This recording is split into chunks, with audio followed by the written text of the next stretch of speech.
软动之类，至极无知，亦能念佛，脱离三途。可知念佛殊胜简易，若不念佛，求脱无期。沙门广心经书。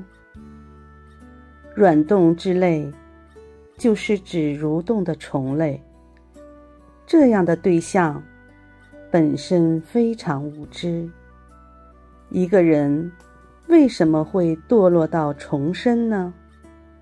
就是因为愚痴、颠倒，或是做人品行失败，不遵守道德，又或是起嗔心、欲心，时常与人计较冲突，对世间爱欲产生情执，心中放不下嗔欲。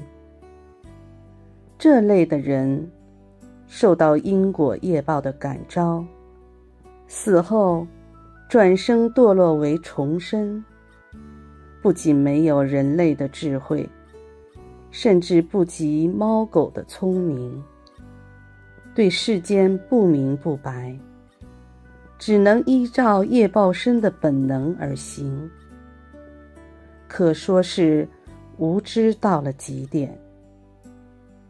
但是即便是这类的众生，他们也可以念佛。我们如果放一台念佛机在旁边，虫子经过听到了佛号的声音，佛号当中有光明，光明照到虫子的身体，它的业障就能消除。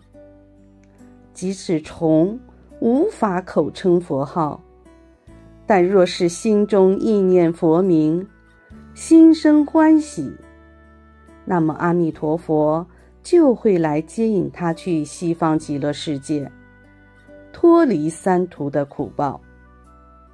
你们看看，虫也可以念佛。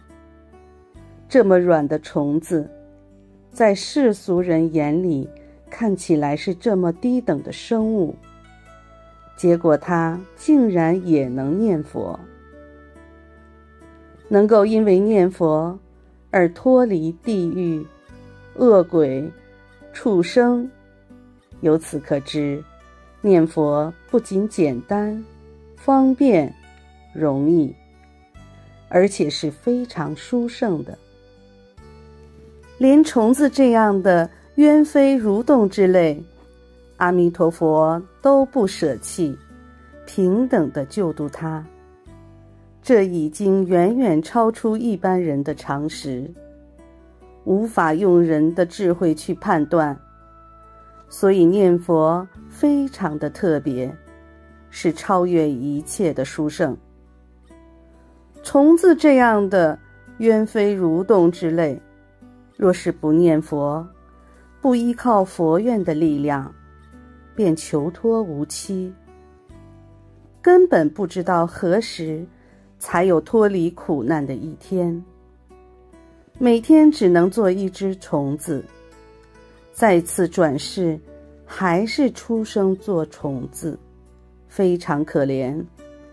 所以我们平时念佛的心一定要坚定，时时日日都要精进念佛，否则一失人身，万劫难复，那是非常恐怖的。